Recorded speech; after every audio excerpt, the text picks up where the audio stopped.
இதுல என்ன இவங்களுக்கு ஒரு பெரிய குட் நியூஸ் அப்படின்னு பார்த்தோம்னா, இப்ப இந்த 2.5 வருஷ காலகட்டத்தில் ஃபர்ஸ்ட் இந்த மார்ச் மாத கடைசிக்குள் இந்த சாட்டர்ன் அப்படிங்கிற ஒரு கிரகமானது ராகு கேது அச்சுக்குள் பூரணமாக அடங்கிவிடும்.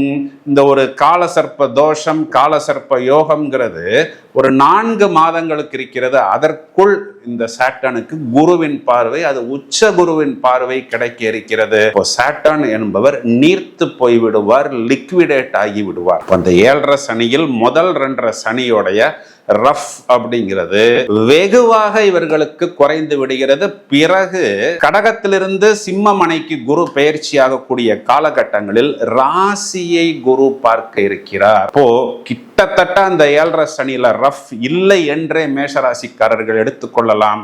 இது இவர்களுக்கு பிரபஞ்சம் கொடுக்கக்கூடிய ஒரு குட் நியூஸ். இது காலகட்டங்களில் அவர்களுக்கு இப்போ லாபஸ்தானத்தில் ராகு இருப்பதும் அதனை குரு பார்ப்பதும் ராசியாதிபதி உச்சம் ராசியாதிபதி லாபம், இது எல்லாமே ஒரு ஃபெதர் ஆன் த கேப் என்கிற அமைப்பில் கண்டிப்பாக எடுத்துக்கொள்ள வேண்டும். இருந்தாலும் 7.5 சனி என்பது 7.5 சனி தான். முடிந்தவரை உங்களை கவனமாக பார்த்து கொள்ளுங்கள், பத்திரமாக பார்த்து கொள்ளுங்கள்.